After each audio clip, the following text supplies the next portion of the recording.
안녕하세요. 주식 랩소디 오늘도 함께합니다. 자, 오늘 참 안으로는 좀 시끄러운 시장이었던 것 같은데요. 그럼에도 불구하고 우리가 좀 글로벌적으로 눈을 넓혀보면 또 시장의 다양한 이슈들과 힌트들이 좀 있었고요. 신고가 영역에 도달한 그런 뉴욕 시장에서의 모습들도 보여줬습니다. 그래서 저희가 이럴 때일수록 좀 관점을 넓게 봐야 될 것 같아요. 그래서 우리 다양한 또 도움을 주신 본부장님과 함께 인사 나눠볼게요. 본부장님 안녕하세요. 네, 안녕하십니까. 반갑습니다. 네. 네. 하루빨리 저희 뉴욕 시장 한번 전해주시죠. 미국 시장 네. 먼저 전해드릴까요? 네. 마감 한번 좀 마감할까요? 브리핑 해주세요. 네. 일단 뭐 미국 시장 뭐 맨날 신고가 찍어서 별로 뭐 새롭지도 않습니다 이제. 네. 네. 일단 마벨 테크놀로지가 실적 구조로 대장주인 엔비디아와 함께 상승세를 이끌었습니다. 사일 현재 뉴욕 증시는 마벨이 전날보다 21.84, 대단합니다. 우와. 급등해서 116.86달러를 기록했습니다. 시가총액 1천억 달러, 141조를 넘어섰고요. 마벨 주가도 100달러를 넘어섰습니다. 뭐 이거 뭐야, 마벨 100달러밖에 안 돼, 이럴 정도로 지금 시장이 좋습니다. 마벨이 그렇게 큰 데는 아닌데요. 네트워킹과 스토리지 데이터를 하고 이것도 역시 AI주입니다. 마벨이 이제 뭐 AI주고요. 엔비디아랑 비슷한 요런 계열, AMD랑 비슷한 요런 주입니다. 그래서 지난해 말에 60달러밖에 안 됐습니다. 이게 이제 AI 수혜로 급등하고 있고요. 3분기 실적 발표가 15억 달러, 주당 수익 0.43달러로 월가 예상치를 다 뛰어넘었습니다. 사실 제가 이제 유심히 보고 있는 주식 중에 하나입니다. 마벨 실적 구조랑 비슷하게 엔비디아도 2.68로 넘어서 144점. 140달러 언제 넘나 했는데 벌써 144달러 했고, 역시 TSMC 대단합니다. TSMC 이 째려보고 있는데요. 지금 우리 트럼프 형님이 째려보고 있는데 200달러 넘었습니다. 200달러 떨어진 지가 엊그저께 같은데 이것도 200달러, 201.63달러 기업했습니다. 전반적으로 반도체주가 다 상승했습니다. 이끌어 가고 있습니다. 이거 진짜 걱정입니다. 걱정이야. 참 우리나라는 잘 안 되고 있는데 참 걱정입니다. 전반적으로 잘 되고 있습니다. 또 다른 소식은 제가 이럴 줄 알았습니다. 왜? 저커버그가 머리가 좋습니다. 왜요? 차기 트럼프 정부하고 이 협력을 모색하고 있습니다. 벌써 제가 볼 때 머리 좋아요, 이 친구. 네. 가디언지에 따르면 저커버그가 메타 플랫폼스가 이제 그 플로리다 마라에서 이제 트럼프 대통령하고 만찬을 했다고 합니다. 네. 만찬 뭐 밥 먹었으면 뭐 된 거죠. 네, 그러면서 이제 저커버그가 이제 잘하는 게 있어요. 혼자 이렇게 시연을 잘해요. 그래요? 선글라스 쓰고 얼마 전에 보셨는지 모르겠는데 영상을 그 선글라스 쓰고 하는 거 있어요. 네. 그걸 이제 그래요? 재롱을 부렸다고 합니다. 네, 또 어리니까 그런 게 또 좀 이렇게 또 먹히는 거죠. 거예요. 이런 거 잘합니다. 그쵸. 나이가 또 좀 아직은 이제 트럼프 이런 거 젊으니까. 좋아합니다. 자기 앞에 재롱 부리는 거 좋아합니다. 이런 거 좋아하기 때문에 또 좋아합니다. 그래서 이제 이런 거 좋아하고요. 이게 또 웃긴 게 뭐냐면 2021년에 그 트럼프 소셜 계정을 차단했어요. 저 그 얘기 예전에 들었던 거. 그래서 메타가 소셜 계정을 차단한 적이 있어요. 네. 그래서 사이가 되게 안 좋았던 적이 있어요. 맞아요. 근데 이제 이게 지금 이렇게 지금은 빠르게 선제적으로 그죠? 이렇게 막 좋아지고 있습니다. 그러면서 제가 볼 때는 이 메타 사셔야 됩니다. 이게 제가 볼 때 이런 좋은, 그러면서 이제 뭐 주가도 계속 우상향하고 있습니다. 지금 내가 볼 때 여러분들 좋아지고 있습니다. 좋습니다. 재롱 부렸다고 합니다. 여러분 유심히 보셔야 됩니다. 이거 좋은 징조입니다. 이거. 그리고 TSMC도 엔비디아와 협력해서 블랙엘을 미국에서 생산 논의를 하고 있다고 합니다. 블랙엘이 나오면 이거는 제가 볼 때는 AI고 이건 곧 좋은 징조입니다. 세계 최대 위탁 업체인 대만의 TSMC가 미국 엔비디아 협상에서 최신 인공치п 블랙엘을 미국에 생산하는 방안을 노리는 중이라고 합니다. 이거 로이터에서 나온 얘기고요. 애리조나에 나온 위치한 자사 공장에서 이걸 위한 준비 작업을 했다고 합니다. 미국의 이제 지원을 받아서 피닉스에 있는 3개 공장에 건설하기로 했고요. 한 곳에서는 본격적으로 하기로 했다고 합니다.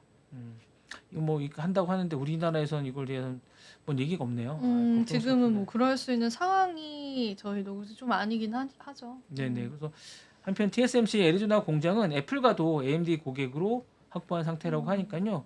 어쨌거나 뭐 빠르게 다른 나라는 막 움직이고 있는데 우리나라는 아무 얘기가 없어가지고 참 걱정. 그렇습니다, 그죠? 마음이 좀 이게 그때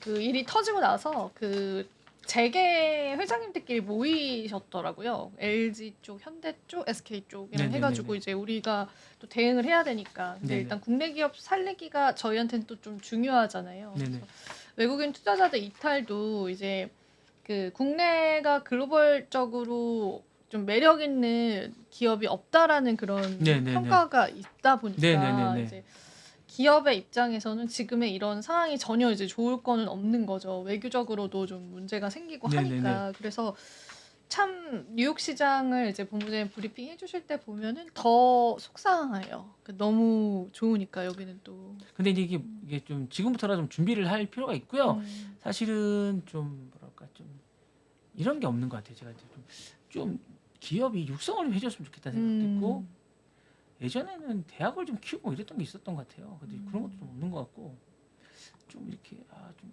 기업이 좀 키우고 뭐 이러는 게 좀 없는 것 같은 느낌도 좀 있어요. 예, 너무 돈 버는 데만 급급한 게 아닌가라는 게 좀 그런 게 좀 있는 것 같고 좀 그런 게 좀 많은 것 같아요. 그러니까 산악 이런 게 좀 없는 듯한 느낌이 좀 있어요. 네, 산악. 네, 아쉽습니다. 아쉽습니다. 네네네. 아쉬움을 또 많이 예. 가져가고 일단 뭐 뉴욕 시장 일단 좋으니까 어떤 네네네. 소식들부터 좀 들어볼까요, 원장님? 오픈AI가 $200 챗 GPT 요금제가 나왔습니다. 아 그래요? 네네네. 뭐가 다른가요? 오픈AI가 이거 좀 잘하는데 어떤 게 다른지 네. 알려드릴게요. 복잡한 쿼리를 빠르게 처리할 수 있다고 합니다. 고급 컴퓨팅 파워를 자랑한다고 합니다. 한번 써보시면 좋을 것 같습니다. 네, 연구기관이나 기업 전문직 종사자들에게 가치를 움직이기 위해서 제공한다고 하는데 좀 부담스러운 건데요. 선택을 받을 수 있을지 모르는데 이제 약간 지금보다 훨씬 더 공학이나 연구 데이터 분석 자료 같은 것들을 할 때 좀 좋을 것 같은데 어느 정도 이제 뭐 전문 영역의 이제 데이터를 쓰실 때 좀 도움이 되는 논문을 쓰거나 그렇죠, 그렇죠. 학술지를 고급 쓰거나 컴퓨팅 파워를 자랑한다고 합니다. 복잡한 데이터. 발음이 잘 안 돼요. 제가 자꾸 졸린가 봅니다. 네. 이 시간 졸릴 시간이 아닌데. 네. AI 산업적 활용을 확대하기 위한 신호탄이라고 하는데 $200면 되게 비싼데요. 예, 지금 제가 한 $20 정도 되는데 월. 예. 근데 그거는 이제 뭐 필요하신 분들이 쓰면 좋을 것 같은데 예. 월 200당 10배인데요? 저는 못 살 것 같은데. 저 지금 쓰는 거 되게 비싼 것 같은데. 지금도 이제 환율도 오르니까 네, 비싸셨을 이게 한 텐데. 29,000원 나가거든요, 한 달에? 그건 그 10배인가 30만 원 정도 네. 나가는 거죠. 엄청난데요? 제가 못 쓸 것 같아요. 그거를 근데 우리가 필요하진 않겠죠. 우리한테는 그렇죠. 좀 네. 그쪽에 있는 교수님들이나 분들에게. 쓰실 것 같은데. 교수님들이나 그것도 뭐. 뭐 이렇게 학교에서 돈 받아가지고 쓸 수 맞아, 학교 측에서 이제 네. 어느 정도 공동으로 쓸 것 같습니다. 공동으로 쓰거나 네. 그런 건 가능하겠죠. 너무 비싸서 못 쓸 것 같습니다. 한번 써보시고 좋으시면 저한테 얘기 좀 해주세요. 저도 못 씁니다. 네. 네. 네. 그리고 일라일리가 늘어나는 비만 치료제 수요를 위해서 $30억 투자한다고 합니다. 제조 공장을 위해서. 네. 젠마운트와 이제 비만 치료 마운자로라고 생산량 확대를 할 예정이라고 하고요. 이 비만 치료제를 계속 투자하기 위해서 새로운 제품을 계속 낸다고 합니다. 예, 한번 기대해 보셔도 좋을 것 같다는 생각이 좀 드네요. 예. 여러분 투자는 이제 계속 비만에 관한 그 어떤 그런 것들에 대해서 관심이 많으신가 봐요. 그래서 그리고 이제 그 노보디스크하고 위고비보다 더 뛰어나다고 일라일리 젠마운트 제품이 좋다고 합니다. 그래서 한번 어떤지 모르겠는데 이 부분이 이제 전환점이 될 거라고 하고요. 모르겠습니다. 이건 사람 마음 달라가지고 제가 볼 때 저도 이제 뭐 다이어트를 남자지만 많이 해봤거든요. 아 진짜로요? 네, 많이 해봤는데 남자들은 잘 안 하지 않아요? 남자 나름입니다. 아. 많이 해봤는데 사실은 제가 볼 때 이거 요요 현상이 심해가지고 이거 제가 볼 때 그 먹는 게 되게 중요합니다. 다이어트는 운동보다 먹는 게 중요합니다. 식단이 중요합니다. 맞아요. 네, 식단 운동은 건강해지는 거에 중요하고요. 다이어트는 정말 먹는 게 중요합니다. 식단이 정말 중요해요. 덜 먹어야 됩니다. 제가 어떤 의사 선생님 한 얘기 중에 너가 먹는 게 너가 된다는 얘기 했거든요. 맞는 말이에요. 네, 너가 먹는 게 너다. 그래서 먹는 게 되게 중요합니다. 저도 그 식단 되게 중요하게 생각을 네. 하거든요. 그래서 먹는 걸 되게 중요시. 그러니까 먹는 게 자기 자신이 되기 때문에 먹는 거에 돈 안 아껴요. 되게 그래서 먹는 걸 되게 중요시해야 돼요. 네. 먹는 거 자신이 돈 안 먹는 게 아껴요. 되기 때문에 네. 되게 중요시해야 됩니다. 그러니까 먹는 걸 조심스럽게 잘 먹어야 돼요. 맞아요. 네. 맞아요. 맞습니다. 그리고 오늘 이제 그 기업 하나 소개해드릴게요. 블랙록을 오. 드디어 소개해드리겠습니다. 블랙록 저 너무 궁금해요. 왜냐면 또 ETF 채택했던 회사이기도 네네네네. 해가지고. 블랙록을 소개해드리겠습니다. 블랙록은 자 잠깐만요. 블랙록 자료가 있나요? 우리? 자료를 이제 뭐 그림을 하나 보내드릴까요? 홈페이지 네, 보고 잠깐 있어요. 보고 싶죠. 좋네요. 보고 있으니까. 잘생기셨죠? 선한 할아버지 약간 KFC 선한 할아버지. KFC 느낌? 회장님 네. 비슷하죠. 자, 기업 세계 최대 자산 운용사입니다. 블랙록은 뉴욕시에 본사를 둔 미국 다국적 회사고요. 1988년에 위험 관리 및 채권자로 설립이 됐습니다. 2022년 1월 기준으로 미화 10조 달러 자산 관리하는 세계 최대 자산 운용사고요. 기관 및 개인 투자에게 투자 관리 및 위험 관리를 제공하는 뮤추얼 펀드, 상장 지수 및 상장 등 다양한 투자 상품이 있습니다. 보시면 아시겠지만 또한 전 세계 30개국 70개 사무소를 운영하고 있고 100여 개 고객을 보유하고 있습니다. 그리고 투자 규모가 큰 기업들이 환경사회 지배구조에 대한 비판이 직면하자 석탄 관련된 투자를 줄이고 있고요. 뭐 총기, 프리펀드 등 다양한 상품들을 하고 있고 여러 가지 리더로서 이제 자리매김하고 있고 노력하고 있습니다. 여기 보이시는 1988년에 레리 핑크라는 이 회장님이십니다. 여기 8인이 공동 설립을 했습니다. 아, 8인이 공동 네. 설립이었구나. 그리고 이제 핑크를 포함한 일부는 미국의 모기지 담보 기상 개척을 했던 분들이고요. 보스턴에서 함께 일하고 있다고 합니다. 네. 그리고 이제 그 핑크는 퍼스트 포스터로 이제 재임 수장으로 일하고 있고 1억 달러 약 3,180억 정도를 처음에 투자를 했다고 합니다. 경험을 자산으로 해서 이제 개발한 동기가 됐고요.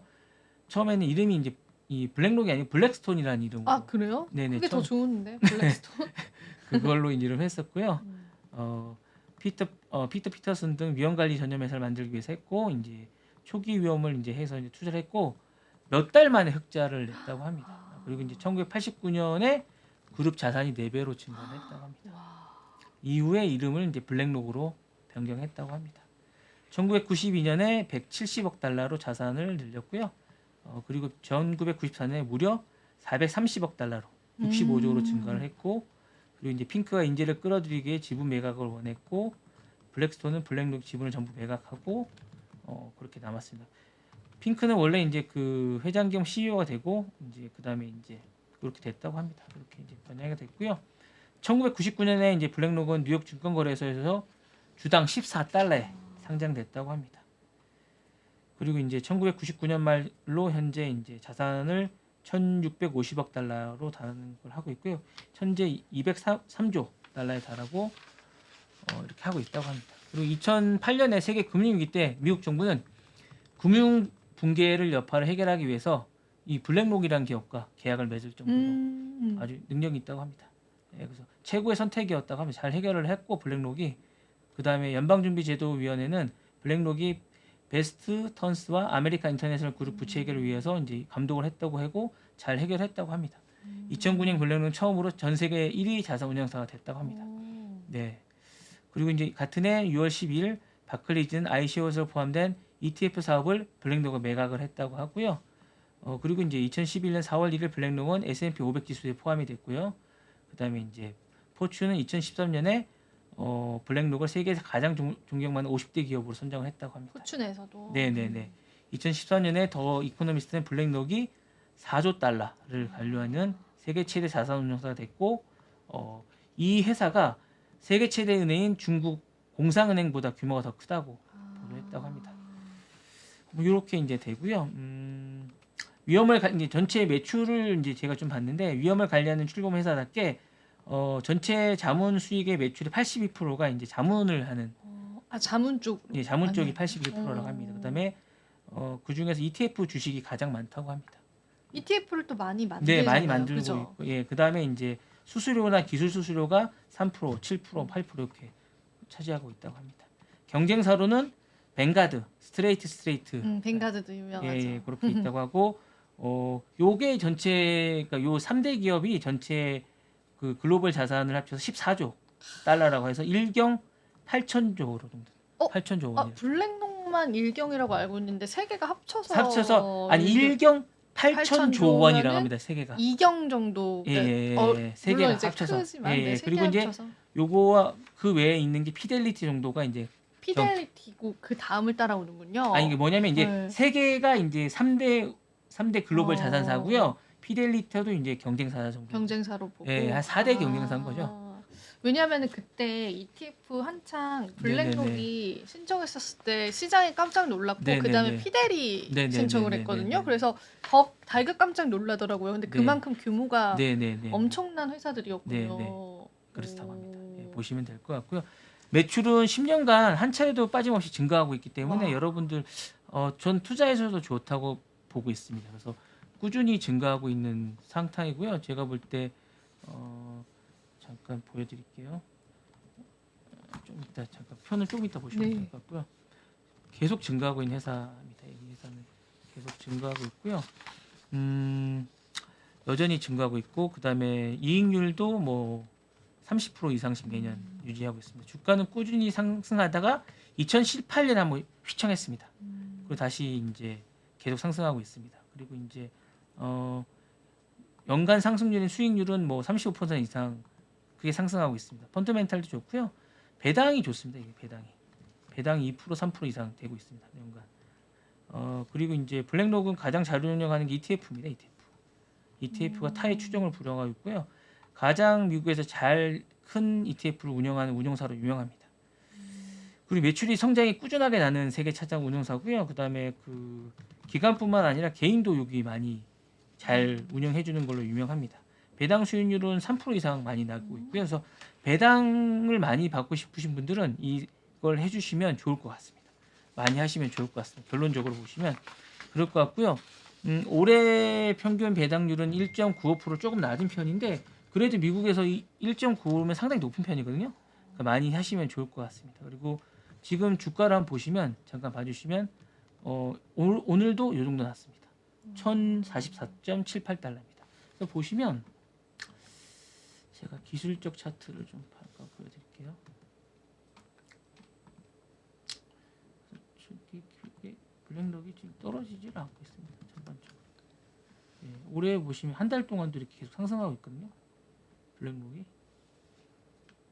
예.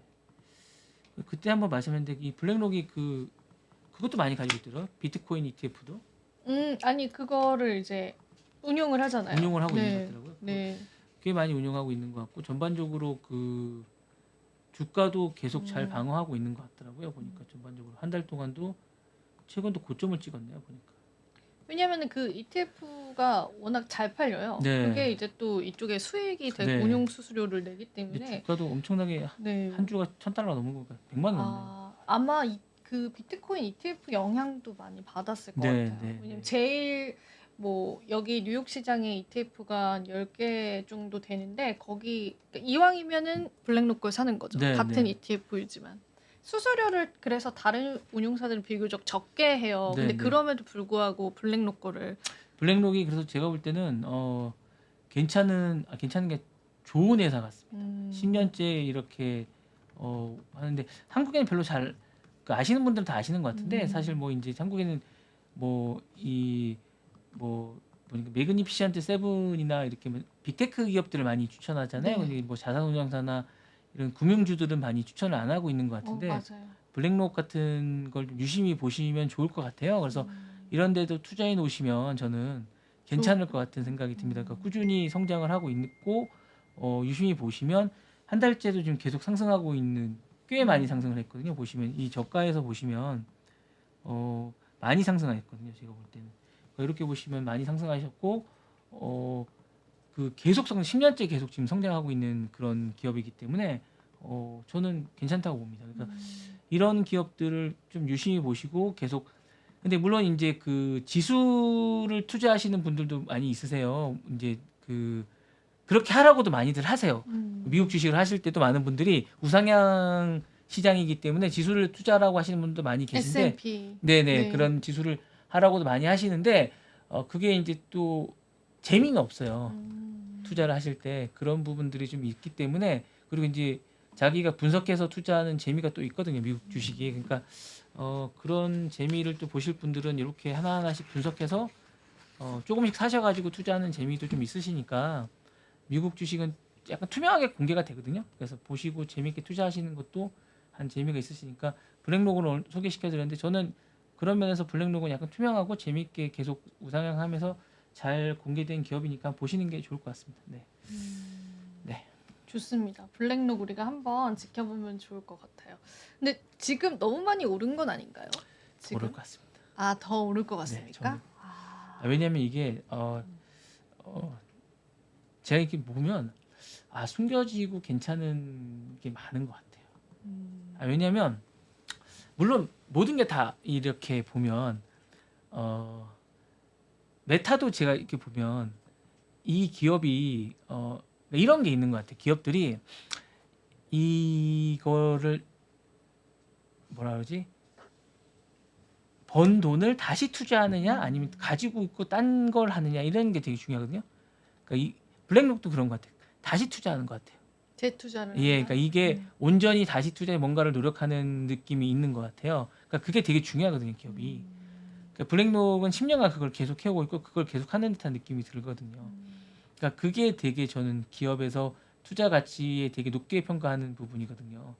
그런 느낌이 좀 들고 그렇게 하고 있는 듯한 느낌이거든요. 그러니까 메타를 지금 계속 제가 높게 평가하는 부분은 그거거든요. 그러니까 일단 CEO가 젊다. CEO가 젊고 그 어떤 투자를 했던 부분에 수익이 난 부분을 재투자를 하고 한 방향으로 간다는 부분인데 그런 부분에서는 그런 게 괜찮은 듯한 느낌이 드는 거거든요. 그래서 그런 부분에서는 그게 한 좀 좋은 방향이라는 것 같습니다. 다만 이제 테슬라나 이런 부분이 좀 저는 CEO 리스크가 좀 있다는 부분이 좀 있고 좀 그런 부분에서 약간 저는 약간 걱정스러운 부분도 조금 있거든요. 네. 그렇습니다. 네. 제 개인적인 생각입니다. 이건. 저 개인적인 생각입니다. 투자의 판단은 본인의 네, 본인이 몫이기도 하시면 하고 그래도 뭐 좋게 봐주시니까 지금 또 최근에 그 포트폴리오들이 되게 또 좋았잖아요. 본부장님 포트폴리오 보여주셨던 네네네. 것들. 그래서 그런 또 블랙록이 포함이 됐나요 거기? 블랙록은 있었나요? 있습니다. 원래 추가 있었어요? 여기 보시면 추가함 아, 여기 오른쪽에 있거든요. 네, 한번 추가함. 그것도 보여주세요. 제 거요? 추가되어 있다. 추가함 아, 예, 추가돼 있습니다. 다른 혹시 리스트도 안 다시 됩니다. 안 비밀입니다. 됩니까? 알겠습니다. 하나하나 풀어주신다고 할 때마다 제가 보여드릴게요. 할 때마다 풀어주신다고 하니까 네, 추가하면 돼 있습니다. 네, 예. 그거 한번 이제 네. 체크해 볼게요. 그러니까 하나하나 기업 공부하는 게 되게 좋은 것 같은데 블랙록이 이제 뭐 어떤 시장에 또 모멘텀이 있을지 그런 것들도 좀 이게 생각을 보시면 해봐야 될 것 같아요. 네, 이게 보시면 이게 이제 기사를 한번 제가 네, 그것도 이제 봐야 우리 투자자분들도 그러면 이제 지금까지 잘해온 거는 알겠고 오케이인데 뭐 추가 그런 모멘텀이 있을까? 그런 것들도 보면 좋지 않을까 싶어서. 뉴스가 이제 블랙록 같은 경우는 네. 어떤 이슈가 있는지를 잠깐 제가 시장에서 뉴스를 좀 보시면 되는데 블랙록 뉴스를 그러니까 이렇게 보시면 이제 뉴스들이 좀 있어요. 인수 계획이나 뭐 어떤 유입이나 이런 부분들이 ETF 계약했던 부분들이 좀 있거든요. 이런 것들을 좀 보시면 이제 향후에 있었던 것들이 좀 있습니다. 그러니까 이런 것들을 좀 보시면 여러분들이 이제 나중에 독점 금지법 위반 혐의 제기 그러니까 이런 것들도 있네요. 이런 건 많습니다. 기억을 하시다 보면 미국에서는 너무나 많습니다. 네. 어떻게 보면 독점금지법은 좋은 징조일 수도 있습니다. 아, 그래요? 왜냐하면 독점은 좋은 겁니다. 어떻게 보면. 그쵸. 독점은 좋은 거. 그러니까 지금까지 시장을 독점을 하고 있었다. 지배하고 있다는 얘기일 수도 있습니다.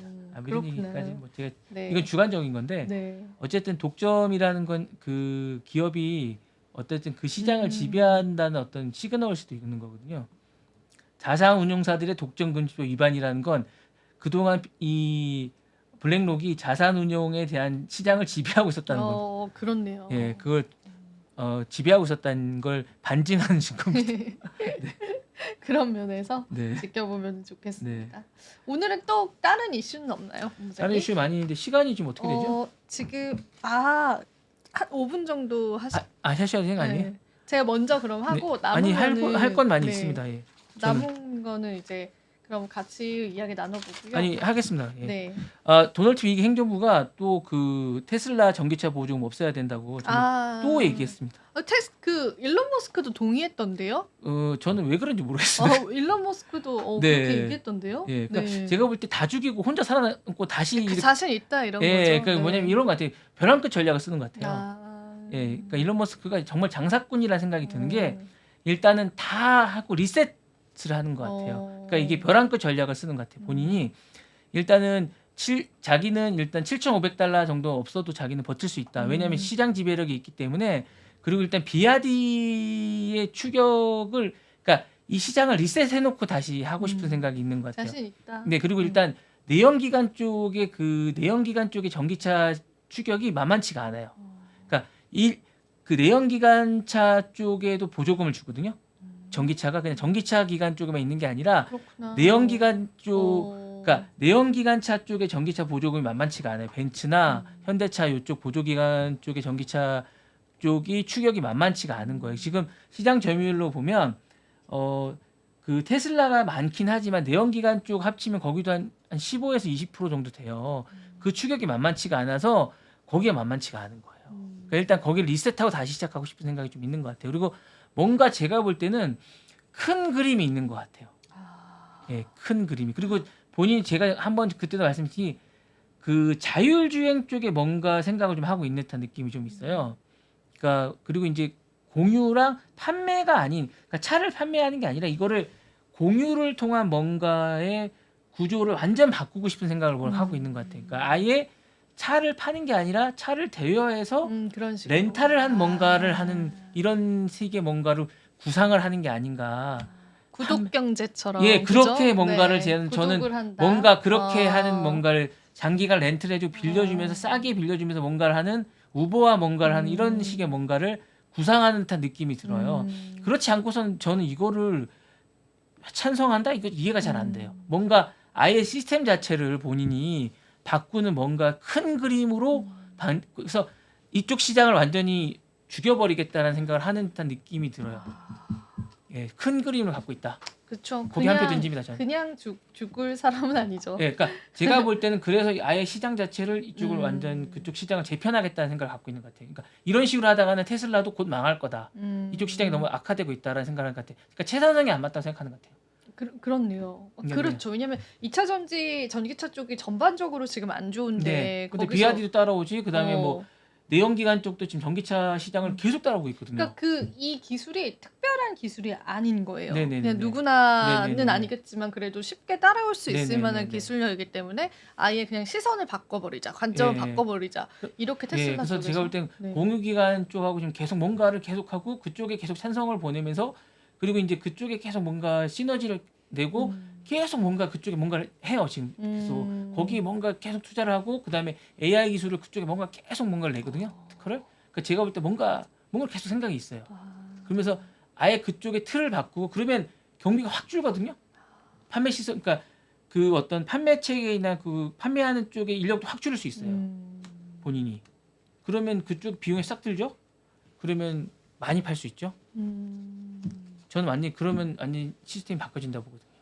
뭔가 생각이 있나 봐요. 그래서 테슬라가 이제 간밤에 또 최고가를 경신을 하고 주가적으로도 굉장히 좀 좋습니다. 그래서 계속 좀 지켜보면 좋을 것 같고 그러면 암호화폐 이야기 오늘 좀 마지막으로 나눠보면 좋을 것 같습니다. 조정이 나왔어요. 웃으시네요. 이거 또 웃는다고 시청자분들이 뭐라 하실 것 같은데. 아니 웃는 게 뭔가 아니라 이게 웃음은 안타까움의 웃음. 네, 안타까움의 웃음. 그러니까 실소 같은 겁니다, 여러분. 네, 정말 안타깝습니다. 네, 안타까움의 웃음이고. 근데 이게 뭐 여기 보시면은 하루 동안 4% 정도 빠졌는데 선물 시장에서 이제 청산 급격하게 된 게 있었는데 그거 제가 잠시 뒤에 좀 설명을 드리도록 하고. 그리고 이제 오히려 이제 이더리움이 조금 그래도 지켜주는 흐름들이 좀 나왔거든요. 그래서 네네. 이런 부분들은 또 정말 이제 이더리움 쪽으로의 수급이 들어오나 이런 또 의문이 들게 되기도 하는 시점이에요. 그래서 그것도 네. 한번 제가 이따가 힌트로 여러분들께 말씀을 드리고 보시면은 전체 시장의 마켓캡 요렇게 보실 수 있는데 1.62% 하락을 했습니다. 네네. 그래서 이제 시장 자체 볼륨은 살짝 줄었다라고 보시면 되고 오늘 또 제가 준비한 뉴스들 하나하나 조금 이야기 나눠볼게요. 금방 보여드리겠습니다. 자, 여기 보시면은 가격 변동성은 제가 이렇게 설명을 해드렸고 그리고 이제 도널드 트럼프가 이제 Congratulation 비트코인을 10만 달러 이렇게 해가지고 또 트위터를 아, 이제 저렇게 올려준 적이 예, 있었구나. 이렇게 아, 바로 예. 또 올려줬습니다. 언제 올린 그래가지고 겁니까, 저건? 이거 되고 나서요. 되고 아, 나서 예, 예. 바로 또 이제 올려줘가지고 그거 때문에 아 역시나 트럼프는 암호화폐 친화적인 정책을 가져가고 있구나 시장에서 인식을 했고 트럼프가 이제 이게 멋있다라고 표현을 할지 모르겠는데 공약을 지키는 속도가 굉장히 빠릅니다. 그래서 이제 커뮤니티에서도 멋있네요. 네, 그냥 이제 내가 했던 말이었기 때문에 바로 이제 SEC 다음 차기 의장을 이제 지목을 하기도 했고, 그 다음에 뭐 관련해서 뭐 전략적 비축 자산에 관한 이야기들도 조금씩 나오고 있고, 뭐 이런 부분들을 보면은 공약을 굉장히 빨리 지키고 있어서 이제 암호화폐 커뮤니티에서도 많은 신뢰를 가져가고 있어요. 이건 신뢰의 문제거든요. 대통령 당선되고 나서 갑자기 뭔가 지지부진해져. 그러면서 뭐 다른 의원들과도 뭐 상의를 해봐야 되고 뭐 이런 그런 게 아니라 그냥 본인이 이야기했던 것들을 너무나 빠르게 이제 암호화폐 시장에서는 지켜내고 있는 상황이기 때문에 이 부분에서 이제 굉장히 이제 커뮤니티에서도 좀 좋아하는 반응들이 있었다라고 네. 보시면 되고요. 그리고 이제 한 가지 조금 악재로 작용이 됐던 게 이제 레리 서머스 전 재무장관이라고 있어요. 근데 이분이 지금 재무장관 아니에요, 미국에. 근데 가끔 이분이 하는 이야기들이 이제 가끔 헤드라인으로 보도가 될 때가 있습니다. 예전에 재무장관 하셨던 분이기 때문에 그분이 이제 비트코인을 비판을 했어요. 전략 준비금에 비트코인을 넣는 거는 말도 안 되는 소리다. 이렇게 비판을 했던 부분들이 조금은 시장에서는 안 좋게 받아들였던 것 같아요. 그래서 인터뷰를 하면서 국가적인 석유 비축이 필요하다라는 거는 이제 납득을 한다. 석유를 비축해야 된다는 거. 그리고 금을 왜 쌓아뒀는지도 이해를 한다. 그러니까 금과 석유, 원유 그것들을 이제 국가 자산으로 비축하는 건 이해하지만 비트코인 활용되지도 못하는 비생산적인 자산을 왜 국가가 비축을 해야 되느냐 이런 의문을 좀 제기를 한 거죠. 굉장히 이제 제도권에 계셨던 분이기 때문에 원론적인 고민을 한 것 같고 그런 측면에서 보면은 이런 생각 당연히 들 것 같습니다. 물론 지금 시장은 너무 열광은 하고 있지만 근데 이 레리 서머스 재무장관이 굉장히 흥미로운 인물인 게 뭐냐면 예전에도 제롬 파월을 굉장히 강력히 비판했었던 적이 있었어요. 그래서 그분의 말이 화제가 됐었는데 예전에 우리가 그 시장 충격이 왔었을 때 CPI 지표가 9%까지 올라갔었잖아요, 여러분. 그러면서 뭐 전반적인 이제 투자 시장에 혼란이 왔었는데 그때도 이제 레리 서머스 재무장관이 파월이 인플레이션은 일시적일 것이다라고 발언을 한 이후에 9%까지 치솟았거든요. 그래서 그 발언을 굉장히 비판을 하면서 멍청이 같은 발언이다. 막 이런 이야기를 했었던 적이 있었는데 실제로 그 파월의 예측이 틀렸고 이분의 말이 맞았기 때문에 시장의 참여자들은 이분의 말에 그때부터 좀 귀를 기울이기 시작을 했습니다. 근데 이제 예전에도 연준 관련해서 초기 인플레이션 오판했던 부분에 관해서 스스로를 구제했다. 막 이런 식으로 하면서 약간 그 뭔가 이제 약간 이제 얕잡아 본다고 해야 될까요? 약간 좀 비판의 어조는 계속 이어갔고 그랬던 분이 또 비트코인에 관해서 요런 이제 발언을 했다라는 게 이제 시장 전체를 놓고 봤을 때 이제 전통 금융권에 있는 분들도 뭔가 이야기를 좀 듣게 됐던 것 같아요. 그래서 그런 부분들이 좀 반영이 됐다라고 보시면 되고 그리고 이제 비트코인 왜 떨어졌느냐 수치적으로도 보겠습니다. 어제 피디님이 제 말이 너무 빨랐다라고 하시더라고요. 그래서 좀 천천히 얘기할게요. 제가 좀 짧은 시간에 많은 내용을 네, 천천히 전해드리려고 하셔야 노력을 됩니다. 하다 시간 보니까 많습니다. 네, 그렇게 됐는데 이제 코인 글래스에 따르면은 지난 24시간 동안 비트코인이 약 8천억 원이 청산이 됐다라고 해요. 그 중에서 롱 포지션이 74%를 차지했습니다.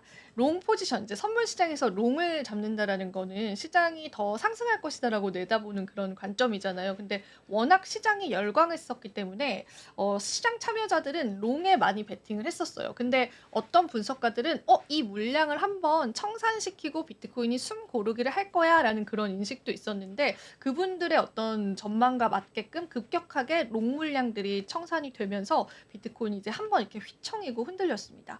그래서 이제 어떤 한 분석가 같은 경우에는 지난 24시간 동안 대규모 청산이 발생했다라고 하면서 만약에 선물 참여자였다면 이 시장을 견디기 어려웠을 것이다라고 얘기를 했습니다. 하지만 우리는 대부분 현물 참여자죠. 그래서 이제 개인 투자자들이 포모, 이 뒤처진다는 불안감이 있어요. 이게 투자 용어 중에 하나거든요. 포모 현상이 왜 나타나냐면 비트코인이 막 엄청 올라가요. 그러면은 이제 조급해지는 거예요.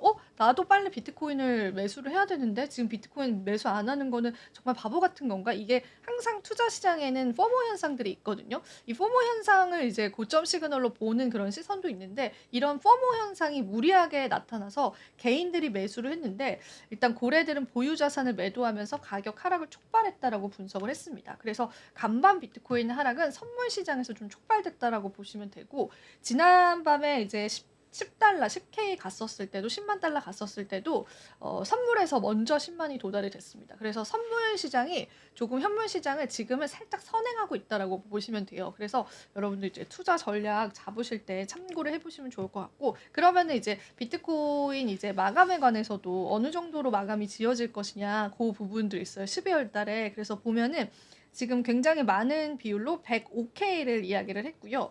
130K 좀 시장에서 이제 긍정적으로 내다봤던 수치죠. 그 130K는 15% 그리고 다시 한번 9만 달러로 떨어질 것이다라는 비율도 나쁘진 않습니다. 45% 그리고 11만까지로 마감될 것이다라는 것은 50%를 지금 나타나고 있다. 시장 참여자들이 예상하는 비트코인 가격에 관한 방향성이다라고 보시면 되겠습니다. 그리고 이더리움 쪽에 관해서 순유입액이 간밤에 6천억 원이 이제 유입이 되면서 사상 최대를 기록을 했다라고 해요. 하나로 6천억 원 순유입이 됐고 9거래일 연속 순유입이면서 역대 최대 순유입 규모입니다. 이걸 체크해보는 이유는 이게 실질적으로 현물 가격에 영향력을 끼치기 때문에 저희가 한번 체크를 하는 거고요. 그리고 이제 솔라나 같은 경우에는 현물 ETF 신청사 두 곳에서 불가 통보를 받았습니다. 지금 아무리 이제 암호화폐 친화적이다라고 하더라도 아직까지는 현재 SEC 체제가 유지 중이잖아요. 1월 20일쯤 취임을 하게 됐으니까. 근데 이제 솔라나가 현물 ETF를 신청을 했는데 최소 두 곳 이상의 거부 통보를 받은 것으로 아직까지는 현 정부의 그런 스탠스가 현물 ETF 시장엔 좀 남아있다라고 해석을 해볼 수 있겠어요. 그래서 그런 부분들도 좀 알트코인과 솔라나 시장에 조정을 줬었던 요인이다라고 보시면 되고 이제 마지막으로 비트코인 현물 ETF는 9거래 연속 전날 1.1조 원 순유입이 됐고 앞서 이제 본부장님이 설명해 주셨던 블랙록 쪽으로의 유입력이 가장 많았습니다. 그래서 블랙록은 여전히 비트코인 IBIT의 7.84억 달러 그 다음이 피델리티였어요. 그래서 이렇게 좀 블랙록 같은 경우에는 블랙록 쪽으로는 비트코인 현물 ETF 유입이 계속되고 있다라는 부분들까지도 체크를 해보시면 되겠습니다. 자 이렇게 해서 오늘도 암호화폐 뉴스 전해드렸습니다. 네 오늘도 또 랩소디 여러분들 도움 되셨기를 바라고요. 본부장님 또 하실 말씀은 따로 없으시죠? 네 오늘은 네, 없습니다. 네 알겠습니다. 빨리 이게 시장이 좀 좋아졌으면 좋겠고 우리나라 시장이 빨리 음. 좋아지고 미국 시장도 이렇게 비트코인이나 암호화폐 시장도 좀 약간 활성화돼서 좀 시장이 좋아져가지고 코인 하시는 분들이 좀 더 편하게 좀 네. 하셨으면 좋겠습니다. 저희는 지금 나쁘진 않습니다. 98,000까지 다시 이제 올라오고 있어서 네. 계속 한번 지켜보겠습니다. 네. 자 그럼 저희 여기서 한번 인사드려 볼게요. 네네. 오늘도 시청해주신 여러분 고맙습니다. 네, 감사합니다.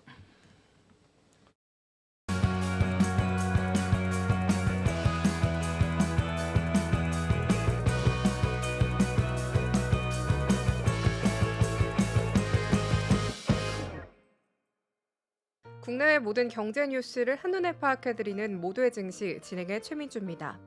증시 뉴스 전달드리겠습니다. 첫 번째 뉴스입니다. 도널드 트럼프 미국 대통령 당선인이 차기 행정부의 인공지능과 가상화폐 정책을 이끌 AI 가상화폐 차르로 데이비드 섹스를 지명했습니다. 트럼프 당선인은 현지 시간 5일 자신의 소셜미디어 트루스 소셜을 통해 데이비드 섹스는 AI와 가상화폐라는 미래 기술 분야에서 미국이 글로벌 리더로 자리 잡을 수 있도록 행정부 정책을 이끌 것이라고 발표했습니다.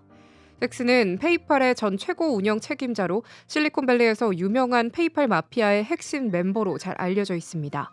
섹스는 트럼프 당선인과 일론 머스크 테슬라 CEO 등과 함께 기술 및 사업 전략에서 협력해온 인물입니다. 트럼프 당선인은 섹스가 가상화폐 산업이 요구해온 법적 명확성을 제공하고 이 산업이 미국 내에서 번창할 수 있는 환경을 조성할 것이라며 AI와 가상화폐 모두에서 규제와 혁신이 균형을 맞출 것이라고 기대했습니다. 섹스는 페이팔에서의 경험을 바탕으로 2008년 기업용 소프트웨어 기업 야머를 설립했으며 이를 2012년 마이크로소프트에 약 1조 4천억 원에 매각한 바 있습니다. 이후 벤처캐피털 회사 크래프트 벤처스를 창립하며 혁신적인 기술 투자를 이어왔습니다. 트럼프 당선인은 또한 섹스가 대통령 과학기술자문위원회를 이끌며 빅테크 기업의 검열 문제를 해결하고 온라인 표현의 자유를 보호하는 데에도 중요한 역할을 할 것이라고 강조했습니다. 트럼프 당선인의 이번 인선은 AI와 가상화폐라는 두 핵심 기술 분야에서 미국의 글로벌 경쟁력을 강화하려는 강한 의지를 보여줍니다.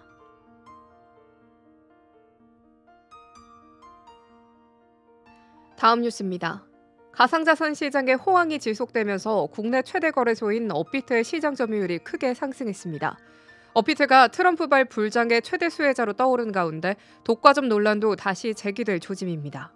가상자산 정보제공업체 코인게코에 따르면 업비트의 원화 시장 점유율은 지난달 5일 56.5%에서 이달 7일 78.2%로 21.7%포인트 상승했습니다. 특히 비트코인 가격이 사상 처음으로 10만 달러를 돌파해 목전을 둔 지난 4일에는 업비트의 점유율이 80%를 넘기도 했습니다. 같은 기간 2위 거래소인 빗썸은 점유율이 41.2%에서 19.3%로 급감했습니다. 코인원, 코빗, 코박스 등 나머지 거래소들의 점유율은 0에서 1%대에서 큰 변동이 없었습니다. 업비트의 점유율 상승 요인은 여러 가지로 분석됩니다.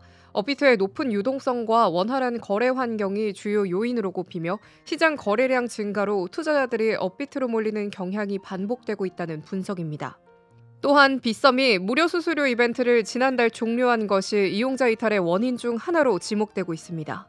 하지만 이런 흐름이 계속될 경우 독과점 논란이 불거질 가능성도 있습니다.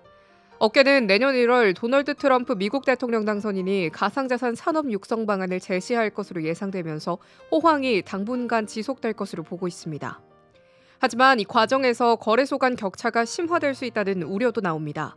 지난해 업비트를 운영하는 두나무는 순이익 8,050억 원을 기록하며 515.4% 증가한 반면 빗썸과 다른 거래소들은 순이익이 감소하거나 순손실을 기록했습니다. 가상자산 시장의 빈익빈부익부 현상이 앞으로 어떻게 전개될지 주목됩니다.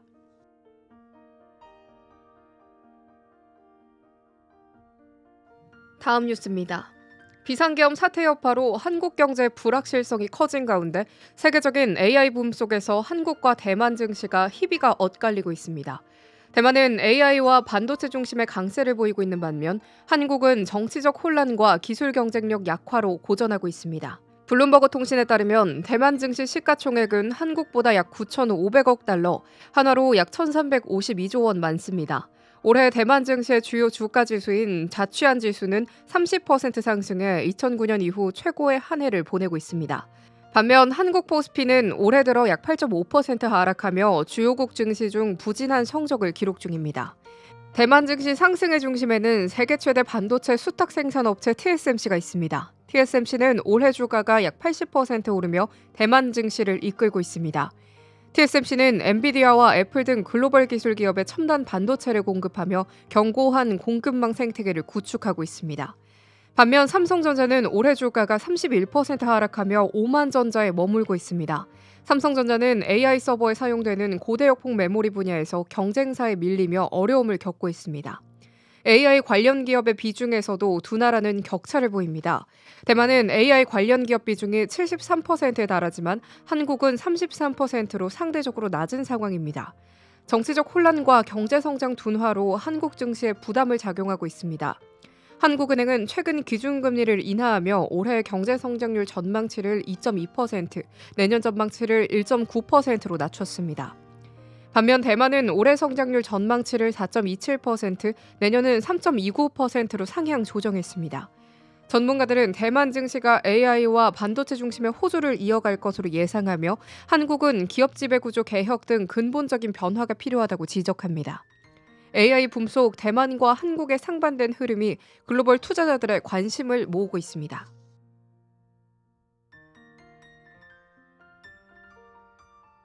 다음 뉴스입니다. 국내 의결권 자문사 서스틴베스트가 두산 에너빌리티와 두산 로보틱스 간 분할 합병안에 반대할 것을 권고했습니다.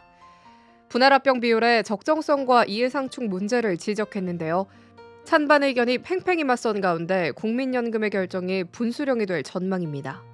서스틴베스트는 최근 보고서에서 분할합병 비율이 두산마켓의 기업 가치를 적절히 반영하지 못했다며 이로 인해 주주 가치가 훼손될 우려가 크다고 지적했습니다.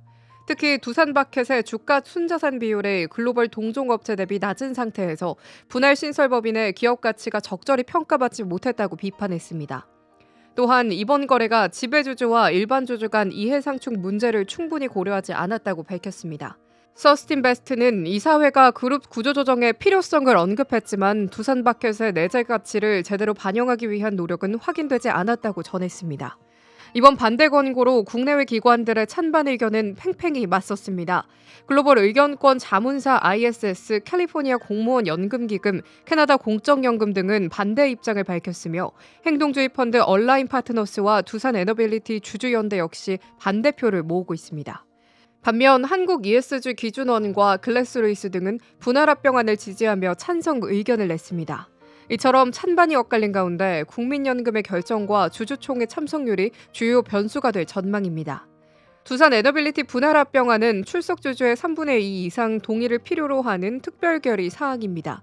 하지만 최대 주주인 두산과 특수관계자 지분 30.67%만으로는 통화가 불확실한 상황입니다. 국민연금은 두산 에너빌리티 지분 6.85%를 보유하고 있어 사실상 캐스팅 보트를 쥔 상태입니다. 주주총회는 오는 10일 열릴 예정으로 분할합병안이 통과될지 관심이 집중되고 있습니다.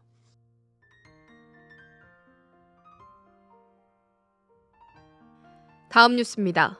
도널드 트럼프 미국 대통령 당선인이 나토 탈퇴 가능성을 거론하며 동맹국들의 방위비 부담금 증액을 강하게 압박하고 나섰습니다. 유럽뿐 아니라 한국도 비슷한 압박을 받을 가능성이 커지고 있습니다. 트럼프 당선인은 현지 시간 8일 NBC 방송 미트 더 프레스 인터뷰에서 나토가 미국을 공정하게 대우하면 동맹에 남을 것이라면서도 그렇지 않으면 탈퇴 가능성을 전적으로 고려하겠다고 밝혔습니다. 트럼프는 나토 회원국들이 방위비를 충분히 부담하지 않으며 동시에 무역에서도 미국에 막대한 적자를 안기고 있다는 점을 비판했습니다. 트럼프의 이러한 발언은 동맹국들의 안보 무임 승차를 더 이상 용납하지 않겠다는 의지로 해석됩니다. 이 같은 입장은 한국에도 적용될 가능성이 높습니다. 트럼프는 대선 유세 과정을 한국을 머니머신으로 지칭하며 연간 100억 달러의 방위비를 요구한 바 있습니다. 이는 2026년 한국이 지불할 방위비 분담금 1조 5,192억 원의 약 9배에 해당하는 금액입니다. 트럼프는 한국은 부유한 나라임에도 불구하고 미국을 충분히 지원하지 않고 있다며 불만을 드러내기도 했습니다. 한미양국은 지난해 방위비 분담금을 8.3% 인상한 금액으로 2026년까지 협정한 상태지만 트럼프가 당선 후 방위비 증액을 다시 요구할 가능성이 커지고 있습니다. 트럼프가 나토 회원국에 대해 내세운 논리와 한국에 대한 발언이 유사한 만큼 향후 방위비 협상에서 강경한 입장이 예상됩니다. 트럼프 행정부 출범 이후 한국의 방위비 분담금 증액이 다시 한번 주요 쟁점으로 떠오를 전망입니다.